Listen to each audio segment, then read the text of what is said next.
AR has been freed. Anthony Richardson has returned to being the starting quarterback for the Indianapolis Colts as they take on the New York Jets. So, what's our reaction to the latest QB news? And what must the Colts do to take down Aaron Rodgers? Let's talk about it. Welcome to the Horseshoe Huddle Podcast presented by Indianapolis Colts on SI.com, part of the Fans First Sports Network. My name is Andrew Moore, and as always, I'm joined here by my co-host of the Horseshoe Huddle Podcast, Drake Wally. Drake honestly did not expect this move to happen this week, especially after Sunday when Shane Steichen said that Joe Flacco was still the starter. He said on Monday that Joe Flacco was still the starter, and then Wednesday comes out, says Anthony Richardson is the starter and will be the starter moving forward. He made that crystal clear that this is not a quarterback competition. Anthony Richardson is their quarterback, and they believe that he can be the franchise quarterback. So after 2 weeks, after all the scrutiny from media and fans alike, Anthony Richardson is back to QB1. Yeah, and regardless of, why it happened, all that matters is it sounds like the Colts knew exactly what they were trying to get accomplished through this whole thing. It's just they're already tight-lipped. They don't tell anyone anything that's clear-cut until, you talk to pretty much Chris Ballard. I think is probably the most clear-cut guy you're going to hear. But yeah, this is fantastic because we were talking in our Horseshoe Huddle halftime episode about, it would be a really good benefit if the Colts could have a more mobile quarterback in this matchup, given what the Jets are going to bring defensively. Well, now they do. They have Anthony Richardson back. And we're going to dive into who's going to get a little bit of a potential bump in production because of him under center. How's the offense going to look? And overall, we'll give our prediction at the end of this game because it's probably going to be a little different than what we were thinking with Flacco under center, Andrew, for sure. Oh, yeah. And one of our entire segments on Horseshoe Huddle halftime was on Joe Flacco against Aaron Rodgers. That's no longer going to be the case. Anthony Richardson back in the fold. And guys, we didn't have a breaking news episode last night. That was my bad. I was on dad duty last night. So couldn't have a breaking news episode when it happened, but we're going to talk about it tonight. Obviously, we're going to give our reactions for when it happened. We'll dive into the explanations given by Shane Steichen and what Anthony Richardson also had to say. And then, of course, we've got a game on Sunday to talk about. Colts Jets in MetLife Stadium. We're going to get you guys covered for all of that. Stats Matt, the third host of the show, is back. Excitement is back for most Colts fans. Now let's hope it shows for something. Absolutely. NFL Nerd, good to see you, brother. AR career game. He goes off on Sunday. You never know. That might be in the cards for Sunday. Sean Contwright is here as well. Eric McCombs, it's happening. Yes, it is. So, guys, buckle in. It's going to be a hell of an episode tonight. And while you're doing that, while you're buckling in, make sure you're following us on all of our socials, like Horseshoe Huddle on Facebook. Follow at Colts_SI on X, and subscribe to the Horseshoe Huddle YouTube channel. Make sure you hit that bell to turn on those notifications so you know when Drake and I go live every Monday and Thursday night so you never miss us. And then if you can't catch us live, wherever you're listening to podcasts, please subscribe and give us a 5-star review so we can reach other Colts fans just like you guys. The Spotify ratings, you guys have answered the bell. They are going up. It's great to see you guys kind of answering that call and helping us out in the rankings. And make sure you give a like on this video as well wherever you are watching. So, Drake, before we dive in to the matchup between the Colts and the Jets, Anthony Richardson is back, quarterback one for the Indianapolis Colts. And Shane Steichen talked about it. Didn't even beat around the bush, really came out, wanted to address this before the questions started to come at him about Anthony Richardson, but he opened up the presser yesterday, and I've got the quote here. He said, "I've said the process for a long time. And what I mean by that is the attention to detail in everything he does," talking about Richardson. From the classrooms to the walkthroughs to practice to the weight room, all those little things. It's just got to be at a higher standard. That's what was talked about, and that's where we went with it. So that was discussed with him 2 weeks ago, and those are the conversations that took place. Over the last 2 weeks, he's made strides in those areas, big time strides, becoming a pro's pro. Is he a finished product? No, he's not. It's my job to help him get there, along with the rest of the coaching staff, but he's a hell of a talent. Like I've said, we've never lost faith or belief in him and his abilities. He's shown strides. He really has. With that being said, he will be our starter again. He's going to start this week. He's going to start the rest of the season, and we're going to go from there. Pretty pretty concrete statement from Shane Steichen there, saying that they're riding with Anthony Richardson the rest of the way. So, Drake, what was your instant reaction to this yesterday when you saw the news, and then to the subsequent reaction after you've kind of had a 36 hour period to kind of digest that Anthony Richardson is back as the starting quarterback of the Colts?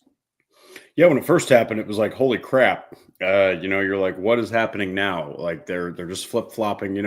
I think it was you mentioned it, and Zach Hicks, our own Zach Hicks, also put that office meme of Steve Groh going split, split, snip, snap, snip, snap, snip, snap. It's what it's been feeling like this season. But after you sit on it, after you read what Steichen said or you watch what he said, it sounds like there was a little bit of maybe a back step this season, because last season he looked like he was really catching on quickly. We were talking about, oh man, AR is ready. He's more ready than we thought. But it just seems like maybe he wasn't putting in the time that he needed to. Maybe they felt like he wasn't putting in the research, the effort in that regard. Maybe he just wasn't doing certain things that he needs to do, and now he knows he needs to do those things. It sounds like there's also still some dysfunction within the Colts organization, honestly, but that's what it sounds like to me, is that 2 weeks ago they just felt like, look, you need a lesson in leadership. You need a lesson in what it takes to be a starting quarterback. So we're going to sit you for 2 games, and Steichen just shielded off Richardson from all that. Oh boy, did he take all the flack. He took a lot of flack for that decision. So I think that they feel like over these last 2 weeks, he's grown enough to where they can trust him. They can feel confident in watching him develop as a guy on the field now, and comfortably put Joe Flacco, no offense, but where he belongs. And that's as a backup at this point in his career. And I think I shared this with you guys on the show over the past couple of weeks, that when Anthony Richardson was benched, he got the message. He didn't kind of crawl into himself and take it personally. He saw it as a challenge, and he really went to work to correct those things. The things that have been coming out, obviously, whether it was just Shane Steichen's decision, Chris Ballard had a role in it, Jim Irsay had a role in it. I still stick by that Jim Irsay really wasn't the crux behind this, but the Colts just weren't satisfied with what Anthony Richardson was bringing to the table, and it wasn't just in the games, because if you look at that game against Houston, the film really isn't that bad. I mean, yes, a lot of bad things from the receivers. The completion percentage wasn't great, but there was some bad plays made by the, like you said, some drops. There's some really good plays made by the Houston defensive backs. But obviously the tap up can't happen. Now, was the tap out the sole reason? No, this goes back to a lot of what's going on behind the scenes that we're not privy to. What is Anthony Richardson doing in those meeting rooms? What's he doing in practice? What's he doing in the walkthroughs? How serious or how detailed is he in those settings? Not only is just like acting as if, I'm not saying he's taking plays off or not taking it serious, but there's a difference when you're a franchise quarterback for an NFL team. It's just a different standard now, and we've heard about that standard from how Peyton Manning and Andrew Luck attacked everything. That's the same standard that Anthony Richardson is being held to. And yes, he's young. He hasn't been put in this position before. He hasn't had really a quarterback, like a backup that has really helped him either. Let's be honest. Gardner Minshew came to the Colts wanting the starting job. Yes, he was a supporter for Anthony Richardson, but again, Richardson really wasn't out there for most of the year. This year, Joe Flacco has come out and said it. It's not really my job to mentor. And while he's right to an extent, Anthony Richardson hasn't had that guy to lean on to kind of teach him the ropes of the NFL. Now, this is not making any excuses for Anthony Richardson. He's a 22-year-old man. He's not making any excuses for this either. He's been he's taken a lot of accountability in this throughout the entire process as well.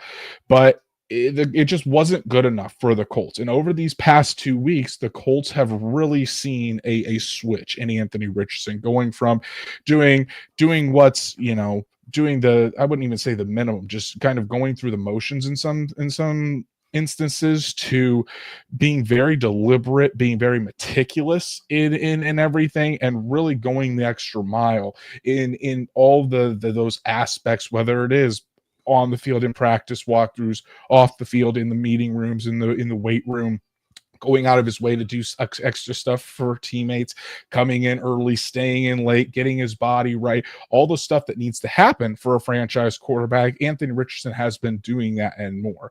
I don't think the Colts would have made this move, Drake, if they didn't think that Anthony Richardson got it, and yes, it was only 2 weeks, but I don't think that if he would still be kind of doing the same things he did before, he'd still be the backup, and they would have probably kept him on the bench until he changed, whether it was 2 weeks, 4 weeks, 6 weeks next season. But it seems like Anthony Richardson has really turned that around, and that's just what the Colts wanted to see. Once he was able to take these details to another level, now get him back on the field so he can get those valuable reps. Yeah, and they showed him that it doesn't matter who you are, it doesn't matter, where you were drafted, it doesn't matter how much importance has been put on you being picked for the future of the franchise. They can bench you at any time for anybody if they want, for any reason. I mean, the media was like, "What are you doing?" I'm sure even Steichen in that decision was like, "Richardson's the better quarterback, but we got to teach this guy a lesson." Like, there's no way that he could look at Flacco like he's a better overall quarterback right now and lifts the offense higher. So it all makes sense now. Looking back, it all makes perfect sense. You're just hoping that, this all pans out, that all of these expectations you've had on him start to unfold because, well, he is 22. He's got limited experience. He's also in year 2, and pretty soon we'll be in year 3. Yeah. And I think that there's no debate that the Colts could have handled this situation much better. Publicly, at least. And I know Shane Steichen was taking him off the chin left and right, but it's because the whole situation was so there just wasn't a clear explanation for all of this to say, we're doing this to win now. When Joe Flacco, it was easy to see that Joe Flacco wasn't the best quarterback for them to win now. I don't care what anybody says. Those numbers were fool's gold against the Jacksonville Jaguars. He was average at best against the Tennessee Titans. And then in the past 2 games, he's been well below average. I mean, the Colts watch the same film we do. It's not like we're better at dissecting the film than the Colts coaches. They knew exactly what they were doing. This was more of sending a message to Anthony Richardson. And, Patrick, you absolute menace. It's more about making sure that Anthony Richardson got it. They didn't want the bad habits to continue any further. And, some of those bad habits could be the reason why Anthony Richardson has regressed this season, because he's not putting in the attention to detail that's needed out of a franchise quarterback. So obviously we're not going to be able to say now whether it has improved Anthony Richardson or not. We may not even see it for another few weeks because he's been off for 2 weeks. He's going to have to get back into the swing of things. But the message was sent, and the Colts are hoping that in the long run that this is what this is the message that Anthony Richardson needs, the reset that he needs for him to be successful, not only for the rest of this season, but for many years down the line, as they're hoping that he can be their franchise quarterback for the next decade plus. So Drake, having said that, what are your expectations for Anthony Richardson, not only just this weekend, but kind of looking forward to the rest of the season? What do you think that he's going to do? Or maybe better yet, what would constitute a successful final 7 games for Anthony Richardson to end 2024? Just from this Sunday on, you see at least progression, with pass completion percentage, with on-field stuff. That's, to make it nice and easy. But also you'll see constant work in the film room. You won't see any lapses in that. He can't get benched. He can't do this again, right? Because look, NFL teams put a lot in a guy like Anthony Richardson or CJ Stroud or, any quarterback you draft that high. But they will also get the hell rid of you if they really feel like they need to. I mean, the Broncos did it with Russell Wilson. Okay. I mean, teams will get rid of you if they feel like they need to. And if they feel like there's nothing there. Okay. So Anthony Richardson was taught a lesson. I think that you're going to not necessarily, we'll get into the matchup, but I don't think you'll necessarily see him go out there and kick the crap out of a really difficult defense on the road. But I hope by week 18, you're saying, okay, that benching paid off. He's made enough progression at this point, and at least maybe he finishes the season over 55% completion percentage, something where you feel good about, the last 7 games in that benching. Yeah, and I think for me, what success would look like for Anthony Richardson is just settling in and taking control of that quarterback position where you're looking at him. And I don't think by the end of this season we're going to have a clear answer on if Anthony Richardson's the guy or not. I don't. I just don't think there's enough time. I think you can probably end the season either encouraged or discouraged about where things are going. But the most important thing I think is just for the game to start slowing down for him. That's the biggest thing. You don't want to see him rushed. You don't want to see him pushing his throws or the bad mechanics. You want to consistently see his lower body married with his upper body. You want to see him start to make the layups. I think that's what would be successful. Win-loss record, again, it really doesn't matter to me this season. I mean, obviously you want the Colts to win these games and be in playoff contention, and I think they still can.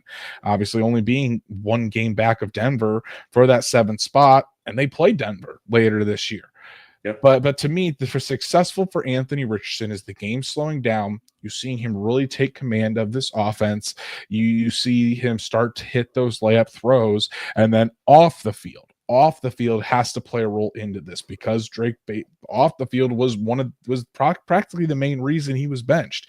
You don't want to hear anything else about him, regressing as far as the attention to detail in the meeting room or the sacrifice, because he mentioned sacrifice over and over and over again yesterday when he was talking about returning and how grateful he was to Shane Steichen for giving him this opportunity and for forcing him to look at himself. He was very reflective yesterday, and I think that shows maturity out of the 22-year-old. I think that shows again that he gets it, that he could lose his job at any given point. And I think he now understands the magnitude of his position, which I don't know if he necessarily got before. So you want to see that progression on the field, but then off the field, you want to make sure he maintains this level, this attention to detail. And even after the season, when you're talking to Shane Steichen, Anthony Richardson, his teammates, Chris Ballard, you want to hear that he's even taken that to another level. That's what I think would constitute a successful back half of the year for Richardson. And then, in my opinion, if I see all that and I hear all that, then I'm going to be very confident heading into 2025 that this kid can climb even higher. Yeah, and real quick to put a bow on this here, after reading Andrew's piece, which great work, yet again, go check it out on our channel. Something that really stuck out about what Richardson said is, I'm low-key glad it happened. Mm-hmm. That's telling to me. That's a guy that took it in stride. I'm sure as soon as he was told you are benched, he was probably like, that's never happened to me in my entire life playing. He's always been bigger, faster, stronger than everybody. He's been able to bully his way around and probably do it at like 80-85%.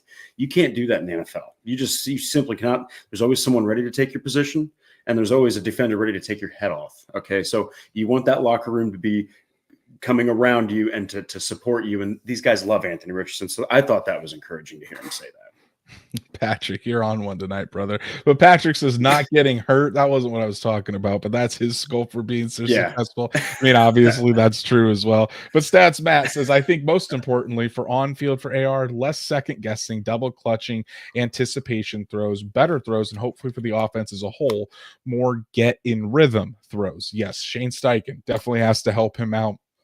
We need to see better game planning and a better plan for Anthony Richardson from Shane Steichen, from Jim Bob Cooter, from Cam Turner, from the entire offensive staff if they want this to be successful moving forward. But Drake, now that Anthony Richardson is back starting for the Indianapolis Colts, we don't have to talk about quarterback drama anymore. And honestly, thank God. I was pretty sick of it after these 2 weeks. Now we can talk about the product on the field. Colts Jets at MetLife Stadium was supposed to be in prime time, got moved to 1 o'clock. o'clock because of the Colts' abysmal showing in prime time. The Jets haven't been great either. And honestly, I am fine with this game being at 1 o'clock. So Drake and I can do our Bleacher Report at 4 o'clock, and we're not having to stay up to all hours of the evening to finish up covering this game. Exactly. But the Colts head into this matchup 4-point underdogs on the road, over under 43.5 to two teams that while they have losing records, there's still mathematically a chance for the Jets to get into the postseason. And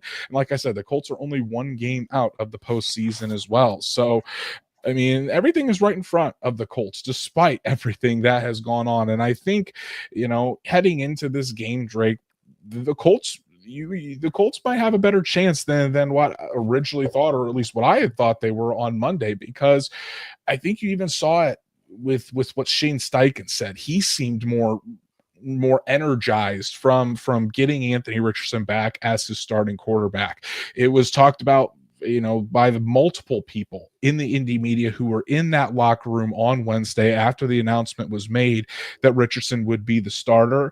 A much more rejuvenized locker room. Nate Atkins said that it was the most, there was some electricity in that locker room, the most that he's felt in there in quite some time. So this could be a jolt to the Colts that have lost 3 straight. And they're ready to rally around Anthony Richardson and go after a Jets team that has really been struggling and is coming off of a blowout loss to the Arizona Cardinals. Yeah, and the Colts also lost this primetime game. They because they weren't really viewed as much of a contender, much of a primetime type team. So this is also a Jets team that is really dysfunctional. I mean, they are falling apart.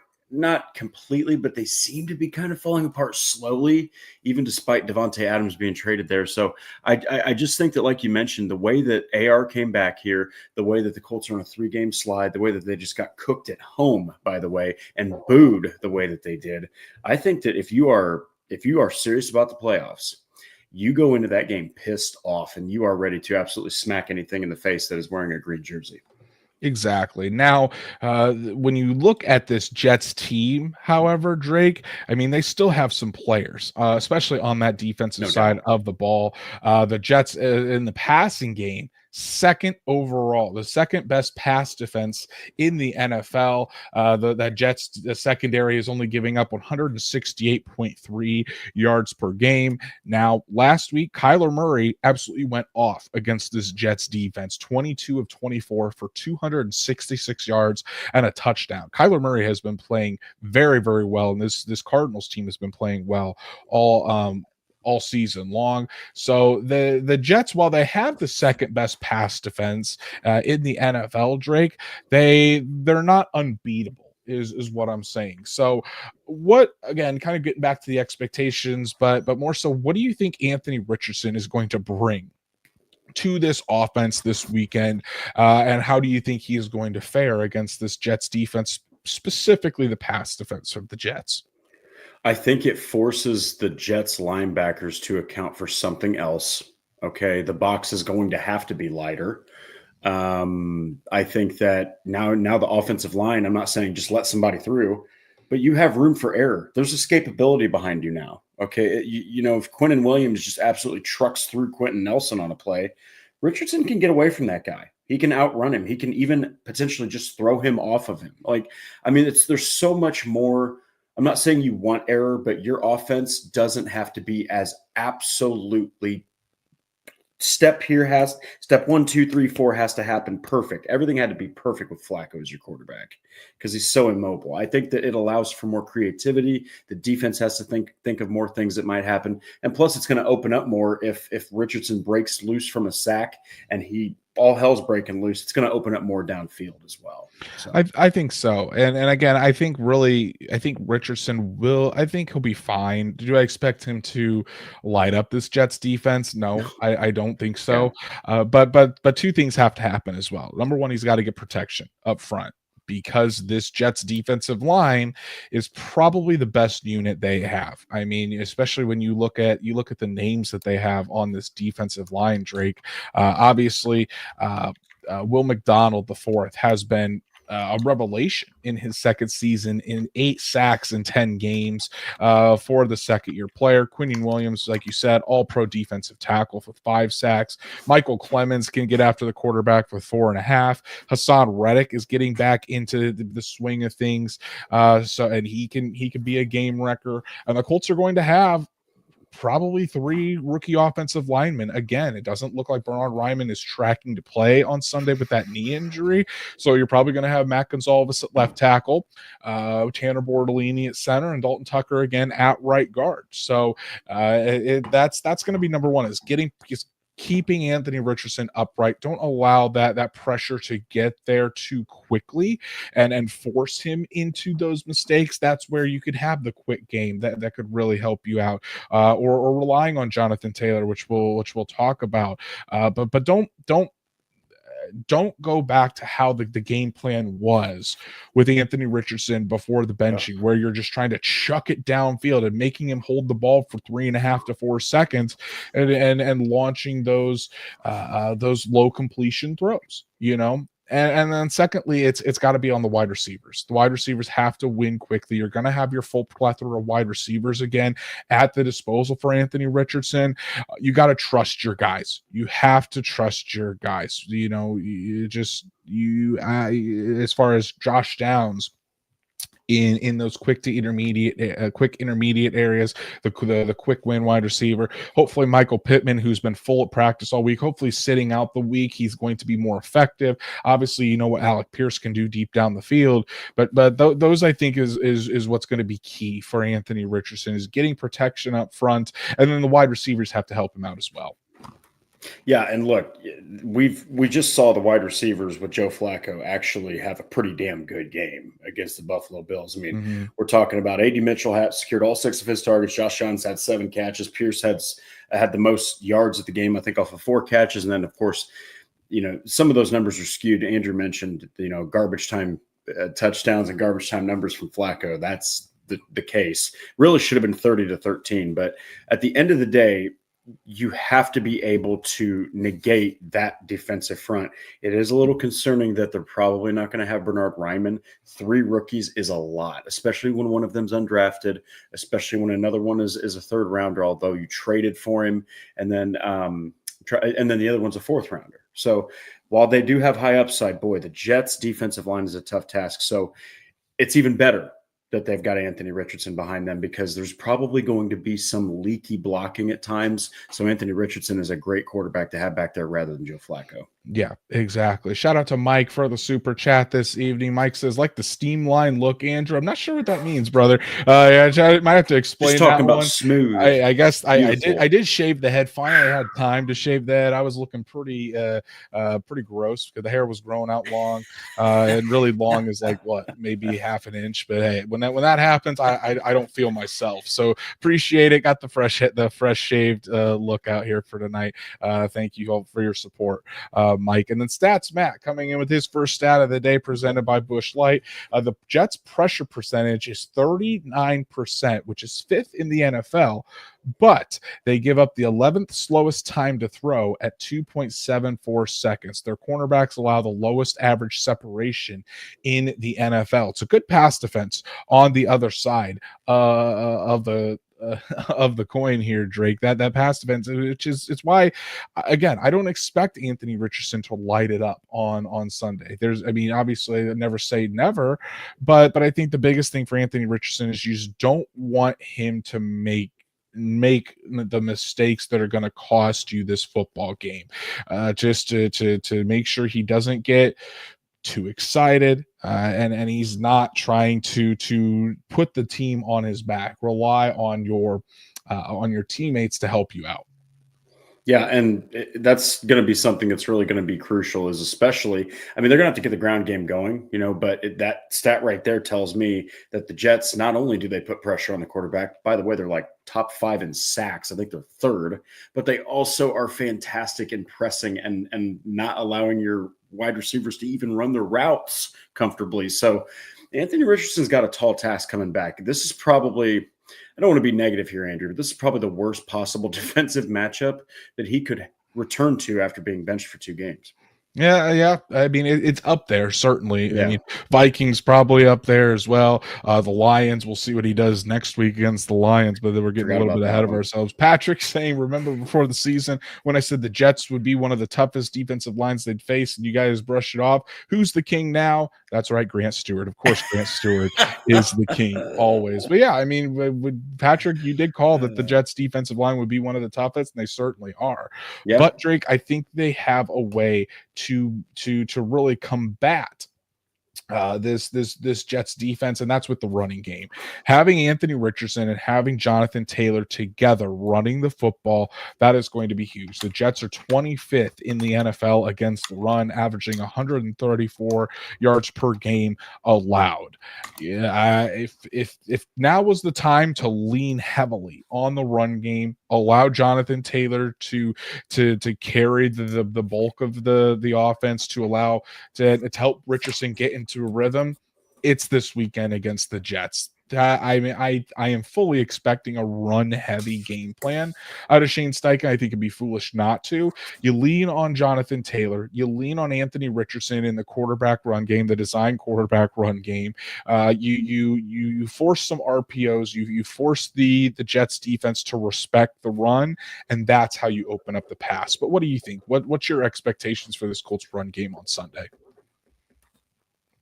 Well, I'm actually right there with you. I think that the only way that you can negate such an aggressive defense up front, such an efficient coverage scheme, especially with guys like Sauce Gardner, who you're going to try to probably avoid. Actually, I mean, that's what most quarterbacks have been doing anyway. You're going to need to lean on Jonathan Taylor. I mean, he's your biggest playmaker right now. And it just so happens that, and we've mentioned this multiple times, and there's something really interesting to this. Your biggest playmakers are the guys who touch that football. The first two guys that touch that football. It's your quarterback and it's your running back. Okay. There's so many handoffs, fakes, RPOs that are play action that can happen between those two. And the minute that ball is right here and Taylor has it here, Richardson has it here, and that moment of you can't see the football happens, those quarterbacks' eyes are going to go to Richardson. Or linebackers' eyes are going to go to Richardson. Look no further than when Tyler Goodson scored against the Dolphins when Richardson was the quarterback. The entire box collapsed on Anthony Richardson, and Goodson could have sipped some tea and then just walked right into the end zone if he wanted to. I mean, it was 2 truck lanes of space opened up. So you got to lean on that, man. You got to lean on that quarterback, running back duo back there. You have 2 of the most explosive players at the position in the league. Okay, it resembles the potential of what you could see from something like Lamar and Derek in Baltimore. That's what you want to see, is something like that. But you got to use it. You got to use it efficiently and often and early to keep that defense guessing. Because otherwise, I could just see this game turning so sour for the passing game.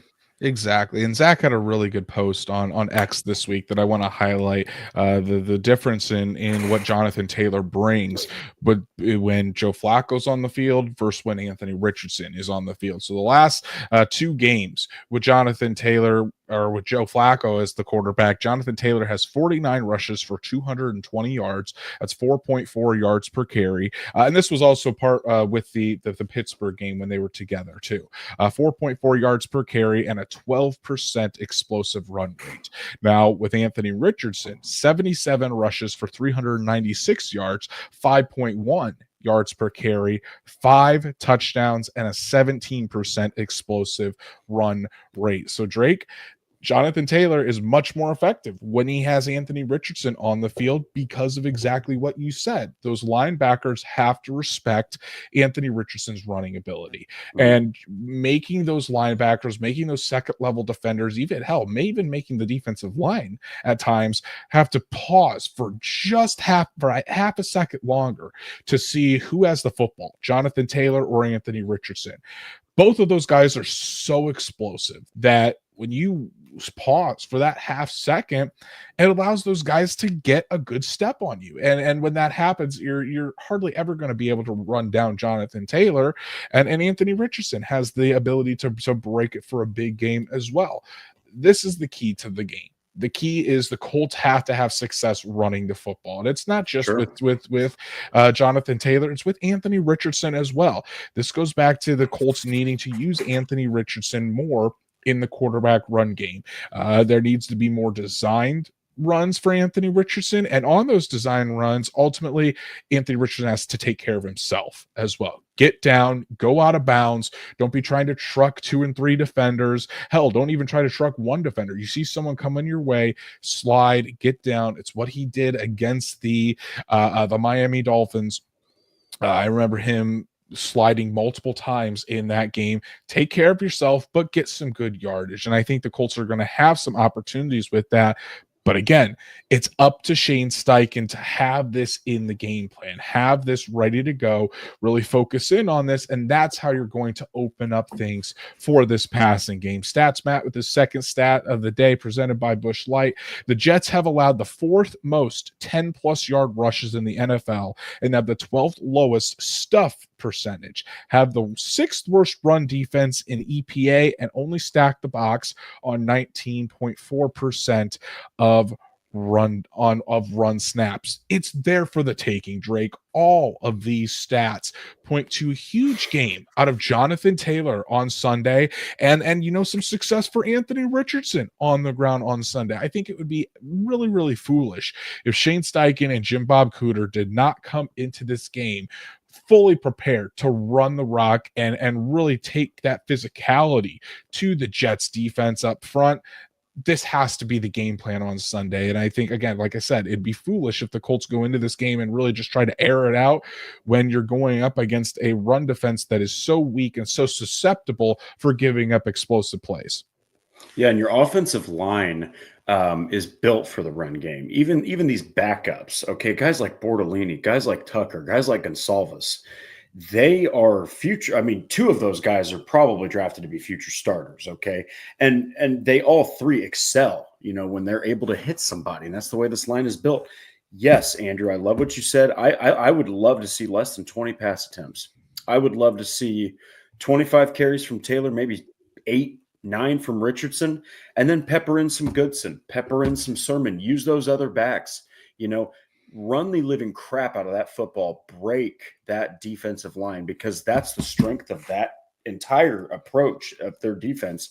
And if you can break that defensive line, I mean, God help you for the rest of the defense, because once that defensive line breaks, I mean, they've got good linebackers, but I mean, it's not easy to contain a ground attack when you've got basically like 3 or 4 rushers you can implement. And one of them is a quarterback. Right. Now, when the Colts do go to the passing game, Drake, which wide receiver do you think is going to have the biggest impact on Sunday, or who is going to help Anthony Richardson out the most? Because honestly, I think the answer is pretty easy on this one. I don't like going with the cliche stuff, but the way that Michael Pittman is trending right now, I think that he's going to see plenty of sauce, but Pittman is on track to have weirdly a big game. He really is. I think that the back is behind him. I think that he's starting to progress enough to where the Colts feel like, okay, you know what, you can actually go out there and play without laboring yourself to death. I think it's probably going to be not only the healthiest you've seen Pittman this year, but I think that he is angry. And I think that when Pittman is angry and he feels good, that's usually a recipe for disaster for any defense. Now, I could see Pittman getting a touchdown, but I think that it all points to Josh Downs, Okay. and I get back to that point that Stats Matt was saying previously when he talked about that the Jets cornerbacks have allowed the lowest average separation in the NFL. Well, which wide receiver is going to create the most separation at the point of the attack is Josh Downs. So I think, again, getting the ball out quickly is what Anthony Richardson is going to try to do. I think that's what they should try to do for him in any instance. And Josh Downs has got to be the guy. Stats Matt, read my mind again, has to be Josh Downs because of the matchup he will face. The Jets have 2 good of safeties to test Austin to Alec. Pittman will be out, and Sauce is probably a bad matchup for the Colts. Also, if AD snaps don't just fall off a cliff, he might get some run in a favorable matchup too. That is true. And it'll be interesting to see now with Pittman back into the fold how the snap counts are going to be distributed, especially with AD Mitchell playing 94% of the snaps last week in that X wide receiver role because the Colts actually moved Alec Pierce from the X to the Z wide receiver, which is what Pittman plays, to allow AD to play that X role. So we're gonna have to see how that's impacted, but I think we could see a pretty big game out of Josh Downs on Sunday. Yeah, and that's somebody who, even though he did have that crucial drop, against the Bills, he has absolutely been one of the silver linings of this crazy season, and he is showing star prowess. This dude just keeps on going. He's consistent as heck. He just has. I'm just so passionate about Josh Downs' consistency. No, he's got 5, 6, 7 catches every single game. He sees arguably the most targets every single game. Even when Pittman's out there, Josh Downs is having himself a freaking season, Andrew. Yeah, he really is. Now let's look at the other side of the football. We spent a lot of time talking about Anthony Richardson in this offense, and rightfully so. But the Jets have some players on the offensive side of the ball, even if it hasn't been showing recently. And we got to talk about Aaron Rodgers, because Aaron Rodgers hasn't had his best season. I think by his own admission, he would say he hasn't had his best season, certainly. But when you're looking at him, and he's still, 2,200 yards, 15 touchdowns, 7 interceptions. Rodgers definitely turning the football over more than we have seen him do in the past. And obviously the Jets are 3-7, so that kind of does bear the question. Obviously the Jets have, I think, like the 17th best passing offense in the NFL, really middle of the pack, just a little bit below that midpoint line of 16th. But Drake, is Aaron Rodgers still a threat, or is he a quarterback that still scares you? And that this Colts defense, or scares you that he's going to have a day against this Colts defense? I have a lot of respect for Aaron Rodgers. I really do, but I think he's at the end of the road. I think that he looks as bad as I've ever seen him look, slower than I've ever seen him look. And as two analysts who have covered a team that's had guys like Nick Foles and Matt Ryan, when a quarterback is approaching that time. I think that he can make some things happen. I mean, Garrett Wilson is playing out of his freaking mind still. He's averaging 10 targets a game, 65 catches in 10 games. Absolutely fantastic from Garrett Wilson. Davante Adams is barely catching 50% of his targets, though. So clearly that hasn't been the connection they expected. I think the Jets really thought they could run the ball better with Breece Hall and Braylon Allen. That hasn't really been the case. Tyler Conklin isn't really that great of a tight end. I think if the Colts can get pressure on Rodgers, I think this is a game where you can win. I think you can sack Rodgers. I think that you can clearly intercept him. He's not out there throwing 2 tuds a game. He's averaging 1.5. And like you said, he's turning the ball over, and he can't get out of that pocket. If you swarm him, you keep him in that proverbial, as you say, the jar, you keep him in that bottle, and you force him to throw those passes and you shrink it on him. I mean, there's nowhere he's going to go. And if he does escape, you can probably catch him. Got to keep him in the well. Keep him in the Yes, well. keep him in the well. That's what we always say, and I agree, because Aaron Rodgers is at his most dangerous when he's outside the pocket creating plays, and really that hasn't been the case this year. But I do think that while it hasn't been vintage Aaron Rodgers, you still can't take it easy. You can see glimpses still, or take a playoff. You still can't go into this game confident. Oh, it's not the same Aaron Rodgers. Aaron Rodgers is still Aaron Rodgers. He can still go off against anybody, and he's got the weapons to do it. When you have Davante Adams on one side and Garrett Wilson on the other, that's a solid 1-2 punch at the wide receiver position. And they're not. It's not like. It seems like as the weeks have been going on, the connection with Garrett Wilson is there, and you're starting to see slowly but surely that connection with Davante Adams kind of get back formed. So you definitely can't take it easy or think that just because Aaron Rodgers is 40 years old that he's not going to be able to go out there and hurt you. He absolutely can. So again, it's going to be about this defensive line and the pressure for the Colts, keeping Rodgers in the well, getting pressure on him. DeForest Buckner even talked about it this week, about how we have to make sure that we contain Aaron Rodgers and don't let him get out on the run. We got to get pressure quickly. So again, I like what the Colts defense has been doing the last couple of weeks. They've really turned it around over the last 5 games or so. Gus Bradley has been using a lot more pressure. He's been blitzing a lot more. He's been using simulated pressures. Really, Gus Bradley has been doing a phenomenal job with this defense. That's got to continue. That really does. You need to see guys like Buckner, Kwity Paye, Latu. Grover Stewart has been fantastic. You got to see those guys getting home. Dio Dangbo as well. Get home, start getting sacks. And if you're not getting sacks, consistent pressure on Aaron Rodgers to force him to get rid of the football before he's ready. Yeah, and the thing I do appreciate the fact that you did mention that he still is Aaron Rodgers. It's still there. I mean, we've seen it multiple times. We've seen the arm strength, the flick of the wrist type of accuracy. He can fit it in a donut hole. He can still hit a Hail Mary. I mean, he still has those tools. It's just the blueprint that Gus Bradley has been implementing these last couple games against the Bills and against the Vikings. I can't imagine that he's going to have a tougher time with Aaron Rodgers. I just can't. You're going to have a tougher time probably with Garrett Wilson and Devontae Adams, but I think as long as you completely swarm those two targets, they're both averaging, by the way, 10 targets each a game. Insanity, by the way. They're taking up like 20 of his attempts a game. I just don't see who else he throws it to that can beat you. Exactly. And when you look at what Garrett Wilson has done so far this year, Phenomenal. Garrett Wilson has 65 catches for 704 yards and 5 touchdowns.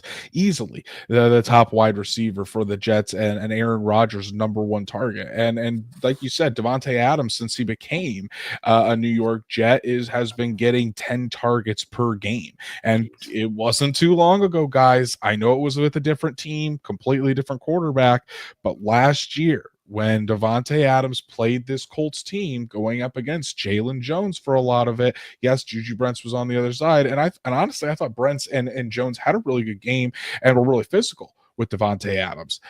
Devontae Adams still had 13 catches for, I think, 126 yards and 2 touchdowns last year against the Colts. Devontae Adams can still ball out, and he's still capable of giving any cornerback on this Colts defense problems, including Kenny Moore, which I don't think Kenny Moore is going to be matched up too often on Devontae Adams, unless the Colts really stick to a lot of their base. And then obviously Kenny Moore goes on the outside. But you have to be aware of where Devontae Adams and Garrett Wilson are on every single play. Stats, Matt, the third stat of the day, presented by Busch Light Peach this time. Rodgers has the second fastest time to throw, but the second lowest pressure percentage. So that tells us he's been using the quick passing game more often than not. Yes, they're trying to get the ball out of Rodgers' hands quickly so he doesn't succumb to that pressure. And Stats Matt also says, don't forget that Breece Hall gets about 5.5 targets a game as well. Yeah, Breece Hall's right up there. Really, again, that kind of goes hand in hand with that quick passing game, Drake, getting the ball out to Breece Hall so he can quickly, so that way you can have your electric back, get in space, and go to work. And that kind of brings us to what the Jets are going to try to do with Breece Hall, because really the only way that they have been able to get a lot of production out of Hall is in the passing game, because the Jets are the 30th ranked rushing offense in the NFL. They're only averaging about 86.8 yards per game. So whichever way you want to look at it, Drake, this could be a get right game for both sides. Obviously, the Colts still 30th in the NFL in rush yards allowed. The Jets 30th in the NFL in rushing. So which do you think has the better advantage? Is it the Breece Hall and the Jets rushing offense, or like Grover Stewart, Zaire Franklin, DeForest Buckner, the triangle of terror, I think Chris Collinsworth called it, in the rushing defense for the Indianapolis Colts? God, Chris Collinsworth. Anyway, I think that there's a better chance here for the defense to win over. And I think that's been one of the biggest reasons that this Jets offense has kind of fallen flat, is because they drafted Braylon Allen. And look, Colts fans can share a love for Wisconsin running backs. I mean, this dude's a beast, and neither him or Breece Hall have been able to really generate much, and it's really put a lot on Aaron Rodgers. I think they wanted him to lean on the ground game more because he's aging. So I think that there's a really good opportunity here for the Colts to make Aaron Rodgers do everything. Like they can shut off this ground attack. A lot of teams that don't have as good of defensive players have been able to do the exact same thing. I would put the Colts' defensive line better than the Arizona Cardinals defensive line. Okay. And they were able to completely snuff out the Jets offense. So my point is, if you can put Aaron Rodgers almost at 40 years old trying to beat you with his arm all game long, 35 plus pass attempts, that's a recipe for a win. Age always wins. And right now, Aaron Rodgers looks like he is not winning the fight with age as a quarterback. So we'll see. Yeah, I think that might be what the Colts have to do is really stop Breece Hall and put all the onus on this Jets passing offense, and then you're gonna have to rely on your pressure. Make Rodgers try to force the football some places, and that's where this Colts defense over the past couple of weeks has been really good at forcing turnovers. That's where you try to make it happen, is forcing those turnovers. So it's going to be an interesting matchup. I think the Colts have been performing better against the run in recent weeks. So I think if you give an edge to anybody, it's got in the rushing attack versus the rushing defense is probably the Colts. But again, you can't take this rushing offense for granted, because Breece Hall, he's like Jonathan Taylor in that he can have an explosive play really at any moment. He's a very electric back for this Jets offense. The fourth stat of the day: the Jets have the fourth worst rushing offense, rushing EPA or expected points added. The ninth fewest 10 plus yard runs. Nice. The third highest stuff percentage, excuse me, and the eighth worst rushing yards over expected. Hasn't been good for this rushing offense. And Drake, that's where the Colts really need to take advantage. Force this Jets offense into a lot of third and longs and put the pressure on the passing offense to go out there and execute. Yeah, and at the end of the day, the Jets do have their most prominent weapons in the receiving game. But I think they're really going to try to test what has at times been a very fragile Colts run defense. But now you do have DeForest Buckner. Now you have Grover Stewart coming off of back-to-back at least one sack games. I don't know, man. I think that this Colts defense has an opportunity to possibly have one of their best games of the season. We'll see. We'll see. X factor time, Drake. When you look at this Colts Jets matchup, could be decided in a lot of different areas. Honestly, we talked about the offense, talked about the defense, and how the Jets, while the Jets offense hasn't been great, they just seem like they have the stars and the players that they could go off at any time. So who is going to be your X factor for this matchup between the Colts and the Jets on Sunday? It's going to be Anthony Richardson. It's so cliche, but he's coming back from being benched for 2 games. He's coming back, and it was clearly stated that it was because his discipline was not in order. And it's also on the road in one of the biggest football places on the planet. Okay, so like, you have to play out at least halfway decent. You need to get a win if you want to lead this team to the playoffs. If the Colts lose this game and they go to 4-7, man, their playoff chances probably go below 10%. This is, in a way, a must-win game if they're taking the playoffs seriously. I know it kind of changes the narrative a little bit now that Richardson's starting. It's more about him. But if I'm Anthony Richardson, I'm wanting to go out there and I'm wanting to ball out the best I can, take care of that football. I hope they use his legs a little bit and just get a win. Yeah. I agree. Sean Contright says Taylor. That's using the running game to get going. Patrick, as always, Grant Stewart. He's predicting a forced fumble return for a touchdown. You love to see it. Special teams, man. Stats Matt saying the X factor is Shane Steichen. If he can stick to the run game and ride Jonathan Taylor like he should, the Colts can control the possession clock and let your defense be more effective. Very, very true from Stats Matt. NFL Nerds saying Anthony Richardson, X Factor career game, something to prove. And guys, yeah, I'm going with Anthony Richardson. Just as for the simple fact of, he's coming back and he's going to be amped up. Can he channel those emotions into having a coming into this game and staying calm, not making this game too fast, not allowing his emotions to get the best of him? Can he go out there, execute, and what he's not only that, but what him being back brings to this locker room? I mentioned how the locker room just seemed much more electric, in a much better spot that after Anthony Richardson was named the starting quarterback. There's an excitement around this team once again, not only for the fans, but these players really feel excited to have Anthony Richardson back as the quarterback. And I think that's going to make a difference. I really do. I think that's going to make a difference on Sunday. And if Anthony Richardson can go out there and play well, that's only going to help things even more. Drake, 1:00 Eastern on Sunday in the Meadowlands. Colts, Jets, MetLife Stadium on that terrible turf. Let's hope the Colts don't escape or don't have numerous injuries, knock on wood. But as Anthony Richardson returns to face Aaron Rodgers, who do you got on Sunday? Man, I really think that this is going to be an absolute battle. But I think that it's going to be defense versus defense, and I think that the Colts are going to be able to win that battle. I think it's going to be 23-20 Colts. I was going to say 30-20 Colts, but then I have to think of possibly, a little bit less offensive progression because Richardson's returning after 2 games. But I think that this game is going to come down to Gus Bradley's defense. I know I put Anthony Richardson as the X factor, but I think that they're going to get theirs with Anthony Richardson because they're going to run the crap out of the ball. I think if Steichen walks out there and he throws the ball downfield and has a repeat game plan like he did against the Houston Texans, I think people are going to immediately start pitchforking and saying, why the hell did you even put the kid back in the first place? So I expect run-heavy game plan, big game from AR on the ground and Jonathan Taylor. I just think that the Colts have more ways to win here. Nice. Sean Contwright says 27-17 Colts. So he's going on the Colts bandwagon here. Stats Matt saying Jets only average 13 points allowed at home, but the Colts average 19 on the road. Jets haven't scored over 24 all year, so I'll go 20-17 Indy. Stats Matt just coming in hot with more stats.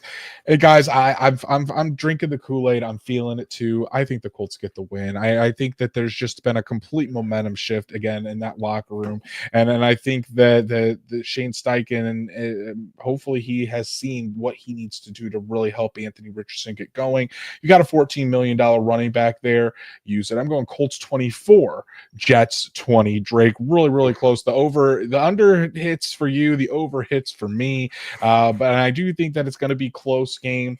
But again, relying on Jonathan Taylor and that running game is just going to be too much for this Jets team to stop. And I'm not saying Anthony Richardson's going to be perfect. We might see a couple of drives where he misses throws and he looks really bad out there, but I think we're going to see a much more poised Anthony Richardson as well. So I'm going Colts 24, Jets 20, and the Colts get back in the win column. Patrick is going 16-15 Colts as well.